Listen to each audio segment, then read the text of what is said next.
오늘은 본문 시작을 신도분들하고 대화했던 내용으로 먼저 시작을 좀 할게요. 교리 공부하는데 한 신도분이 우리 사주 보고 관상 보고 이렇게 하잖아요. 엄청 신기하다고, 잘 맞추는 게 엄청 신기해요 이러는 거예요. 그거 보는 게 재밌잖아요. 또 신기하기도 하고 맞추면은. 사주 볼 때 이제 오행을 가지고 보거든요. 우리 금목수화토 이렇게 5가지로 가지고 이렇게 비교해서 보는데, 상극이 있고 상생이라는 게 있어요. 물하고 불은 상극이잖아요. 상극이라고 그러잖아요. 이게 우리가 평상한 안목으로 보면은 상극이 맞아요. 왜냐하면 불이 났을 때 물로 끄니까. 근데 조금만 더 생각해 봐요. 우리 수력발전 있잖아요, 수력발전. 수력발전하면 물에서 불이 나죠? 물이 불을 끄는 게 아니라 물에서 불이 나잖아요. 상생이요. 다른 상생이죠? 아니지. 상극일 때도 있고 상생일 때도 있는 거지. 근데 우리는 상극이라고 그러면 그게 상극이구나 이렇게만 생각을 해. 불이 나무를 태워요. 서로 상극이야. 불이 나무를 태우니까는 나무 입장에서는 상극인데, 나무 입장에서 상극이잖아. 자기를 태워서 죽여버리니까. 근데 나무가 타면은 거기서 나무가 숯이 되잖아. 그럼 새로운 삶을 거듭나는 거예요. 그죠? 총무님, 물이 위에서 아래로 흐르는 거는 순리죠. 우리가 그렇다고 그러잖아요. 물은 위에서 아래로 흐른다. 천만의 말씀. 물이 위에서 아래로 흘러버리면 그 다음에 비 안 와. 우리 눈에 안 보일 뿐이지 물은 끊임없이 밑에서 위로 계속 올라오고 있죠. 그러잖아요. 밑에서 위로 올라가는 게 순리야. 올라가야 내려오지. 근데 우리는 어떻게 배웠어? 물은 위에서 아래로 흐른다. 이렇게 배웠어. 그러니까 물이 위에서 아래로 흐르는 것은 순리야. 이러고 있어. 안 그래, 순리는. 돌고 도는 거예요. 물이 위에서 아래로만 흐르는 게 아니고 아래에서 위로도 흐르는 거예요. 상생과 상극은 이거는 딱 고정불변하게 정해져 있는 게 아니에요. 어쩔 때는 상생이었다가 어쩔 때는 상극이었다가. 그렇지. 처음에 눈이 탁 맞아가지고 불꽃이 튀어서 결혼을 했는데 서로 성격이 안 맞아서 이혼했대. 안 맞기는 지가 안 맞추려고 그러니까 그러는 거지. 맞추려고 해봐. 안 맞을 게 어딨어. 내가 아는 사람 중에 가서 결혼하기 전에 뭐 봐요? 궁합 보는데 서로 살면은 상극해가지고 몇 달 못 가서 바로 깨진다는 사람 몇십 년도 잘 살고 있어. 아무렇지도 않아. 맞추려고 하면 다 맞추고 살 수 있어요. 안 맞추려고 그러니까지. 왜 네가 나한테 안 맞춰? 네가 좀 나한테 맞춰야 되는데 네가 나한테 안 맞춰. 이러니까 문제가 되는 거지. 맞추려고 하면 아무 문제 없어요. 왜? 우리 마음은 고정불변한 게 아니에요. 우리 마음은 한정 지어져 있는 게 아니에요. 우리 마음은 어떻게도 다 될 수 있어요. 그렇다니까? 내가 군인으로 30년, 40년 살았는데 밖에 나가지고 민간인으로서 못 살 것 같아? 천만의 말씀. 딱 일주일 지나면 금방 딱 적응해서 바로 살아. 서기관님 그렇죠? 다 그렇다잖아. 금방 살아. 우리 마음은요, 고정불변한 게 아니에요. 근데 우리가 스스로 이것은 이런 것이다라고 딱 틀을 딱 지어놔버려요. 물은 위에서 아래로 흐르는 게 순리다. 이렇게 해놓으니까 반드시 위에서 아래로 흘러야 된다라고 여겨. 물하고 불은 상극이다. 왜 물하고 불이 상극이야? 불을 떼야 물이 살살 올라가서 증기도 일어나고 가서 사우나도 하고 그러지. 물을 대패야 여러분 목욕탕 가서 반신욕도 하고 그러잖아요. 상생이지 왜 상극이야? 좀 지위가 높은 분하고 대화를 하는데 그분이 그러더라고. 일을 못하는 사람이 업무를 가지고 오면 처음에는 아주 혼낸대요. 일을 제대로 못했으니까 보고서도 제대로 준비도 못하고 보고도 제대로 못하면 혼나야지. 근데 그 다음에 올 때 또 혼내버리면 그 사람이 위축돼가지고 그 다음 보고 들어올 때는 더 보고를 못하게 돼버린다는 거야. 그래서 이분은 한 번 들어오면 엄청 혼내고 그 다음에는 잘했다고 그런대. 절대 혼 안 는데. 제가 예전에 그랬잖아요. 우리 방 안에 이렇게 식물을 키우는데 햇빛이 잘 드는 곳에 식물 키우고 바람이 안 통하면 어떻게 돼? 죽어버리죠? 바람이 통할 틈이 있어야 돼, 틈. 생명도 마찬가지예요. 사람도 마찬가지고 틈이 있어야 사람이 살아요. 한 번은 혼내고 한 번은 잘했다고 못했어도 한 번은 잘했다고 칭찬해주고 또 그 다음에 또 혼낼 값에 또 한 번 또 넘어가고 이렇게 틈이 있어야 돼. 틈이 없으면 사람이 가버린다니까. 근데 지금 우리가 디지털 시대에 살고 있잖아요. 여기 보면은 여기 디지털 시계 있잖아요. 우리 대개 다 시계들 보면은 요즘 숫자로 나오죠. 디지털 시계로. 12시, 딱 12시. 12시에 만나요, 브라보콘. 12시. 틈이 있어, 없어? 틈이 없어. 저 뒤에 아날로그 시계 봐요. 아날로그 시계는 딱 보면, 물론 딱 지금이 10시 25분, 10시 25분인데, 이 바늘이라고 하는 게 그냥 그 언저리잖아, 언저리. 그러잖아요? 사람이 틈이 있어야 돼. 부부간에도 마찬가지예요.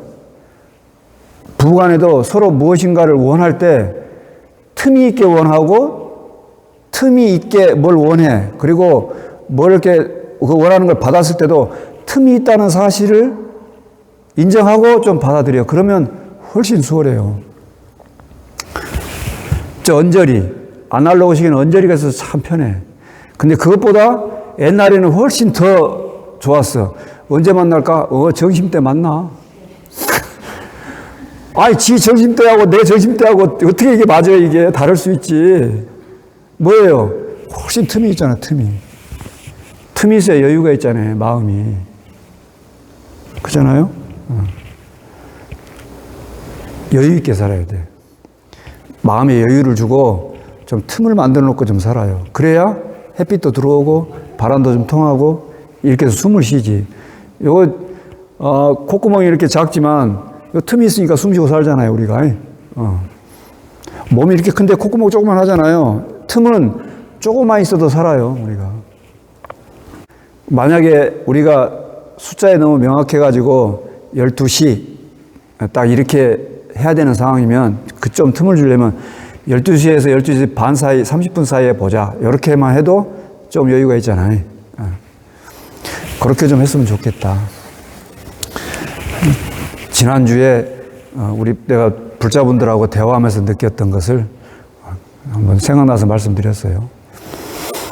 오늘 본문도 지난주 본문 끝나고 한 불자분이 저에게 동서양의 것을 이렇게 좀 비교를 하면서 본문해 주시니까 훨씬 이해가 수월합니다라는 말을 해서 오늘 본문을 준비했어요.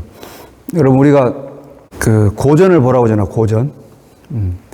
왜 우리가 어린 자녀들에게 고전을 보라고 그러고 학생들한테 고전을 보라고 그러느냐?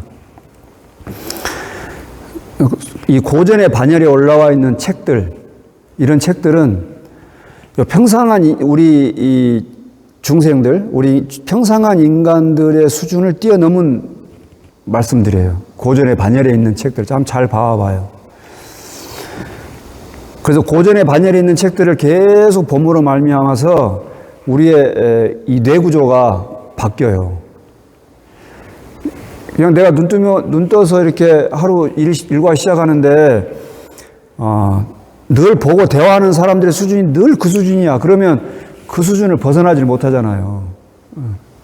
그런데 그런 좀 우리 평상한 수준을 뛰어넘은 사유의 시선을 좀 한 단계 뛰어넘은 그런 사람들의 글들, 그런 분들의 말씀들을 이렇게 보면 우리들의 의식을 깰 수가 있는 거지. 그런 계기를 마련할 수가 있는 거죠. 우리가 일요일 날 이렇게 한 번씩 와서 법회 와서 부처님 법문을 듣는 것도 부처님은 평상한 분이 아니기 때문에 와서 법문을 듣는 거잖아요. 그런 차원에서 자녀들에게도 고전을 보라고 권하고 우리들도 고전을 볼 필요가 있어요. 이제 오늘 제가 그 고전 중에 몇 가지 파트만 뽑아서 한번 얘기를 할게요. 여기 지금 요 내용은 소크라테스의 변명이라는 책에 나오는 글인데 소크라테스가 세 차례에 걸쳐서 자기를 변론을 해요.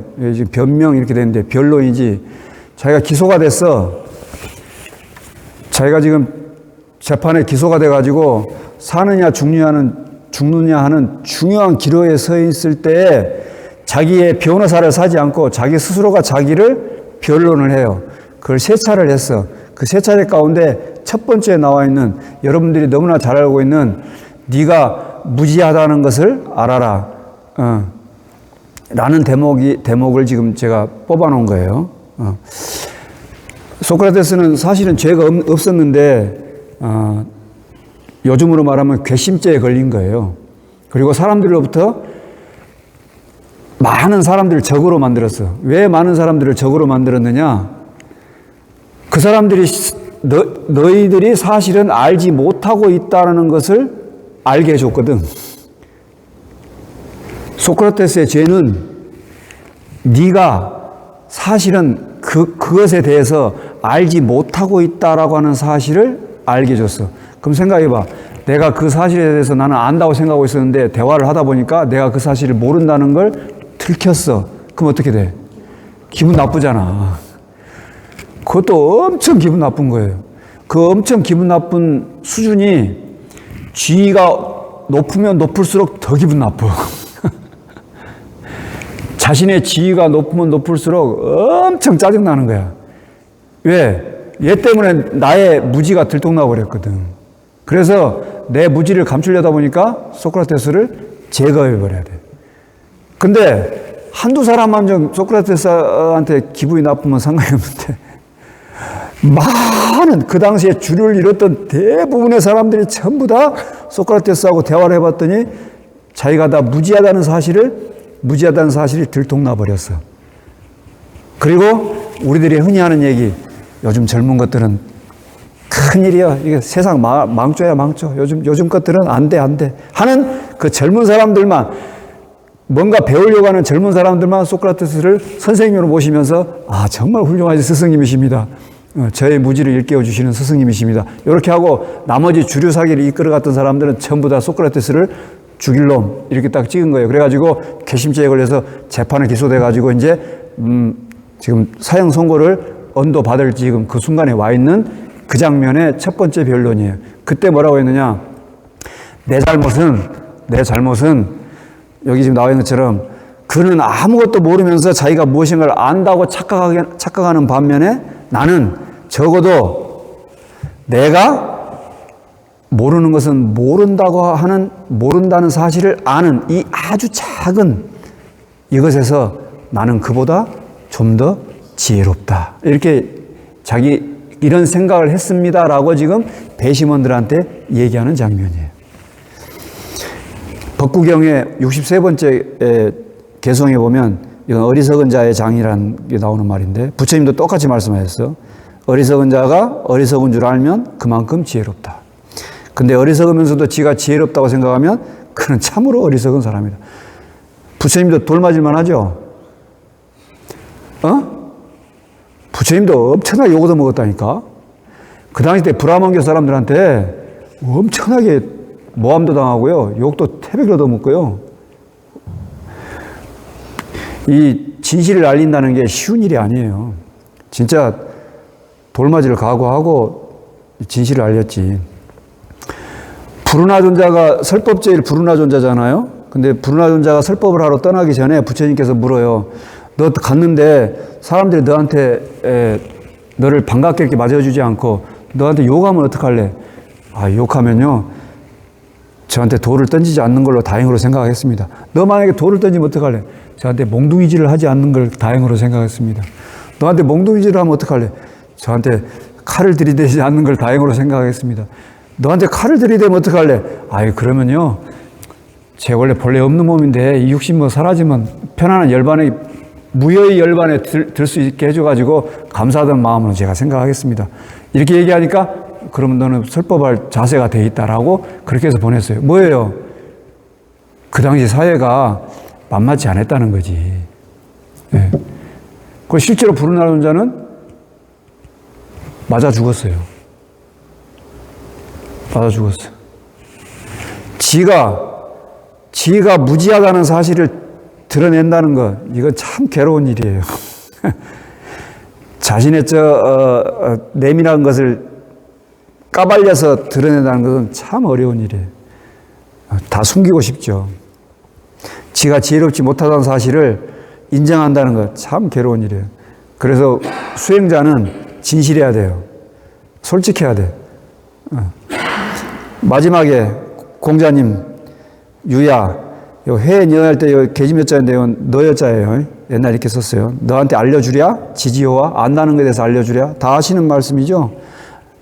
지지위 지지, 아는 것은 안다고 하고 부지위 부지, 모르는 것은 모른다고 하는 것, 이게 시지하다. 이게 아는 거다. 이게 안다는 것과 모른다는 것을 잘 아는 것, 이게 아는 것이지. 네가 아는지도 모르는지도 모르고 살고 있는 거, 이거는 완전히 인생이 정말 허무할 수밖에 없는 것이죠. 그래서 소크라테스나 부처님이나 공자님이나 다 똑같은 알에 대한 얘기를 똑같이 하시는데, 왜 제가 지금 굳이 여기서 요 세 분의 공통적으로 말씀하신 것 중에 여러 가지가 있지만 그 중에 왜 알에 대한 얘기를 했느냐? 이건 단순히 지식에 관한 얘기가 아니에요, 지금. 여기 지금 부처님께서 지혜롭다 이랬잖아요, 지혜. 지혜롭다 하는 것.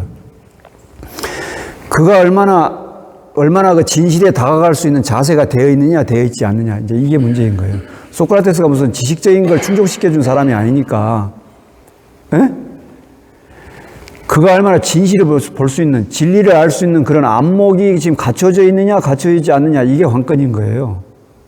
그래서 나는 진실로 진리의 눈을 뜨지 못했다고 하는 것을 스스로 인정하고, 나는 진리를 볼 수 있는 안목이 없다고 하는 것을 스스로가 알고 그런 눈을 갖도록 이제 스승을 모시고 공부를 하든지 자기가 수행을 하든지 해야 될 거 아니에요. 근데 그렇게 스스로 진리를, 이 세상의 이치를 잘 알지도 못하면서 지가 안다고 생각하고 살면은, 또는 아무 생각 없이 그냥 세상에 젖어서 살면은, 그럼 인생을 어떻게 하겠어요? 그냥 그렇게 가야지.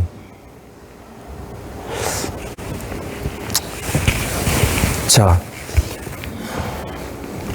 동양에는 석가모니라는 붓다가 있는데, 나는 서양의 부처가 되겠다라고 선언한 사람이 니체예요. 니체도 대단하지. 여러분, 그 서양 철학에서 서양 철학이 아주 유명한 분들, 이런 분들이 불교를 모른다고 생각하면 안 돼요. 불교를 다 공부했어요. 그러니까 이 니체 같은 사람은 자기가 서양의 붓다가 되겠다라고 선언을 할 정도니까. 여러분들이 잘 아는 차라투스트라는 이렇게 말했다는 대목에 서문이에요, 서문. 이것도 서문에 나와 있는 부분인데, 뭐냐면, 요 차라투스트라가 이제 니체의 자신이죠. 자기가 이제 깨닫고 난 다음에 산에서 내려오기 전에 산에 있는 성자 노인인데 성자야. 그 성자를 만나서 대화하는 장면이에요. 자라투스트라가 변했다. 각성한 자가 되었다. 그런데 이제 잠든 사람들한테 가가지고 뭘 하겠다는 것인가라고 그 노인 성자가 얘기하는 거예요. 그래서 잠든 사람들이란 말이 뭔 말이에요? 멍청해 있는 사람들이 지금. 깨어있지 못한 사람들. 아직 지가 지혜가 없다는 사실을 모르는 사람들. 자기가 무지하다는 사실을 모르는 사람들한테 가가지고 뭘 하겠다는 것인가라고 하면서 산에 그냥 묻혀 살아. 여러분, 동양에서 세상을 버리고 산으로 가버린 대표적인 사람이 누구예요? 장자, 노자. 산으로 가버렸잖아요. 요 노인이 그런 사람이에요. 그냥 산에 묻혀 사는 거예요. 그러니까 짜라투스트라가 지금 마을로 내려간다고 그러니까 너 지금 잠든 사람들한테 가가지고 지금 뭐 하겠다는 거냐. 그냥 내버려 두지. 지금 그러고 있어요.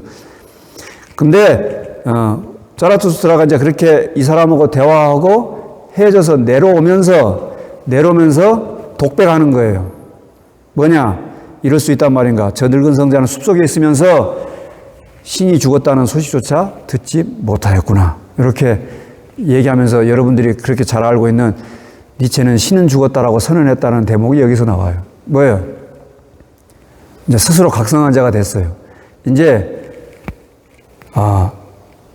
신들로부터 인간이 완전히 벗어나는 시제로 이제 바뀌었어요. 우리의 의식이 신으로부터 완전히 벗어나게 됐어요. 이제. 이미 BC 6세기에 부처님께서 신으로부터 완전히 다 벗어나셨는데 요 자라투스트라 니체가 19세기 사람이잖아요. 그러니까 드디어 이제 그때 이렇게 신으로부터 서양이 이제 신으로부터 벗어나게 된 그런 계기가 된 거예요. 인식의 틀을 벗어나는 것. 이거는 진짜 보통 일이 아니에요. 우리 사유의 틀을 한 단계 업그레이드 하는 거는 이건 진짜 평상한 마음 가지고는 될 일이 아니에요. 요거는 칼 세이건의 코스모스에서 제가 따왔어요. 여러분 코스모스 다 책 보셨습니까? 이름은 들어보셨죠? 네. 칼 세이건이라고 아주 어렸을 때부터 여러 학문을 두루 섭렵하고 이 사람들에게 우주에 대한 의식을 한번 또 바꿔준 그런 역할을 했던 분인데 그분이 쓴 코스모스에 보면 이런 대목이 나와요. 그 나머지는 뭐 여러분들 보시고 인간과 우주는 가장 근본적인 의미에서 연결되어 있다. 인류는 코스모스에 태어났고 우주에서 태어났다 그 말이에요. 인류는 우주에서 태어났고 앞으로 장차 쭉 미래에 있어서도 이 코스모스와 우주와 함께 할 것이다라고 이렇게 얘기했는데 뭐예요? 우리의 사고의 크기를 우주로까지 이렇게 확장해 놓은 거예요. 요 조그만 여기에 나를 가둬두지 않고 우주로 완전히 확장시켜 놨어요. 그 기원이 우리의 그 기원이 그 뿌리가 우주에 닿아 있다고 하는 것. 우주의 기원에 우리의 뿌리가 닿아 있다고 하는 것.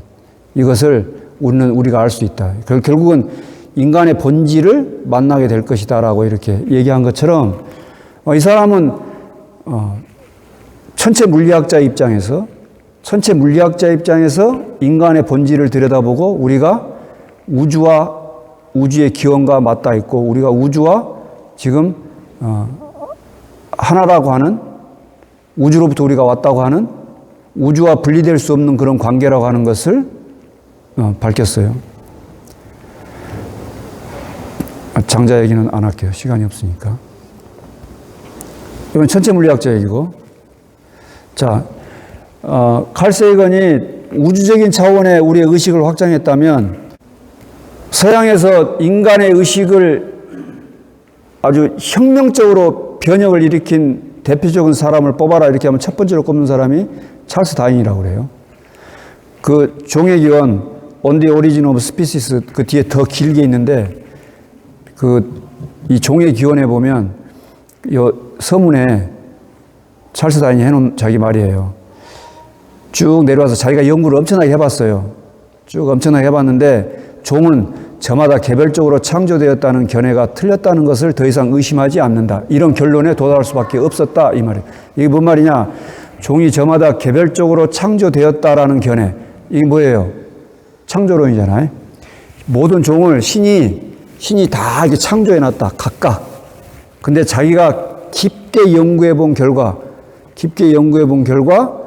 모든 건 다 하나에서부터 시작돼가지고 모든 종이 분화되고 변종하고 돌연변이하고 이렇게 쭉 해서 왔다고 하는 이 결론에 도달할 수밖에 없었다. 지금 그 얘기하는 거예요. 그래서 진화론을 얘기한 거예요. 이렇게 각각의 종이 따로 다 개별적으로 창조되었다고 하는 그것은 서양 철학을 지배했던 사상이잖아요. 근데 드디어 이제 니체는 서양의 붓다가 되겠다고 선언하고 다윈도 19세기 사람이에요. 다윈도 자기의 연구 결과를 통해 가지고 다윈이 처음으로 얘기한 건 아니에요. 진화론을. 여기 그 위에 지금 내추럴리스트 이렇게 되어 있는데 다른 데 사람은 박물학자 이렇게 번역을 해놨더라고 보니까. 그러니까 무슨 뭐 생물학, 물리학, 뭐 지질학 이런 다양한 것을 연구한 사람을 박물학자 이렇게 얘기한다고 그러던데 어쨌든 그렇게 많은 연구의 축적들을 연구해 놓은 거 결과물들을 잘 비교 분석해 가지고 드디어 이런 진화론을 내놓음으로 말미암아 우리의 의식의 대변혁을 이루었다 이거죠. 아까 제가 맨 처음에 우리가 무지하다고 하는, 우리가 지혜가 없다고 하는, 우리가 진실을 잘 모르고 있었다고 하는 사실을 아는 것, 여기에서부터 출발해서 그렇게 신이 이 세상을 창조했다고 여기는, 내지는 우리가 우주의 중심이라고 여기고 있는 그런 사고로부터 깨어나는 것 말이에요. 이건 평상한 사유 가지고는 안 된다는 거지, 우리가.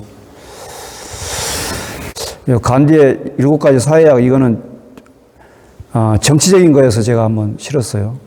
그리고 간디 한 사람이 인도를 대표하는 사람으로 부상하잖아요.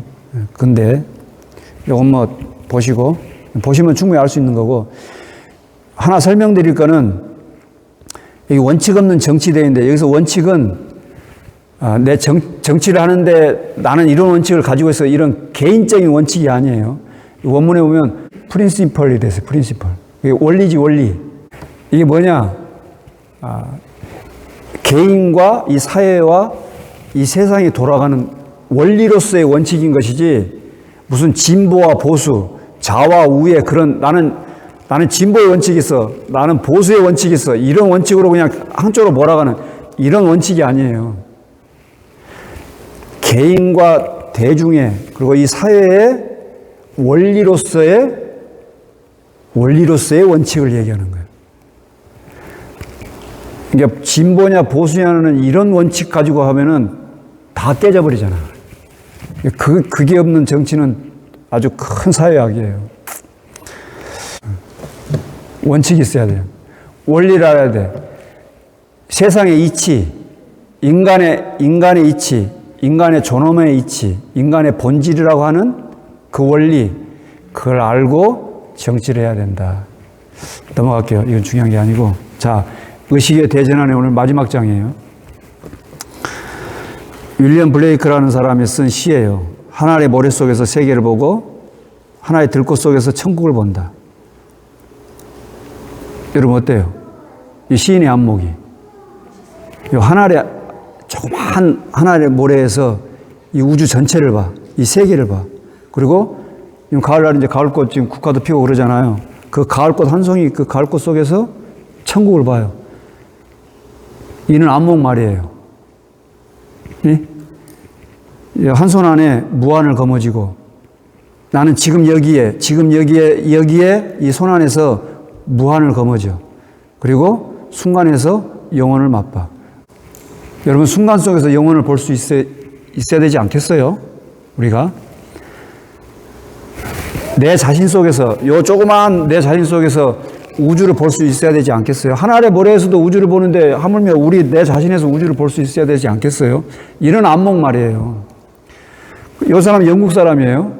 근데 우리 법성계에서는 뭐라고 했느냐? 일미진중함시방이요. 하나의 티끌에서 삼천대천세계를 다 봐. 하나의 티끌이 삼천대천세계를 완전히 다 머금고 있어. 그리고 무량원급 즉일념이요. 영원이라는 그 시간이 1년 가운데 지금 이 순간 이렇게 지금 이 순간에 영원히 껴잡아 들어와 있어. 이런 안목 말이에요. 내가 이런 안목이 없다고 하는 것을 인정하는 것, 여기서부터 시작이에요. 내가 이런 안목을 갖추지 못했다고 하는 것을 아는 것, 이게 지혜로운 거예요. 그래야 트일 수 있는 준비라도 좀 시작할 거 아니에요. 평상한 생각, 그냥 너도 그렇게 살고 나도 그렇게 살고 내 주변에 있는 모든 사람들이 그냥 세상에 하루 세끼 밥 먹고 살면서 가을 되니까 그냥 단풍 구경 가고 봄 되면 꽃 구경 가고 이렇게 사는 거 좀 그러지 말고 그러지 말고, 그렇게 꽃구경 가면서도, 단풍 구경 가면서도 거기에서 우주를 볼 수 있는, 거기에서 영혼을 알아차릴 수 있는, 거기서 정말 의식의 확장, 아니 의식을 한 단계 뛰어넘는, 그래야 조금 이렇게 숨 쉴 틈이 좀 생길 거예요. 안 그러면 요 안에 갇혀가지고 숨 쉬고 살 틈이 없어요. 여러분, 우리의 사유의 틀, 탁월한 사유의 시선이 아니고 그 탁월함마저도 싹 쓸어버리고 완전히 자유로울 수 있는 그런 사유의 안목을 가질 수 있는 그런 불자들이 되기를 바라겠습니다. 여러분의 일상이 늘 평안하고 아름답게 축원드립니다.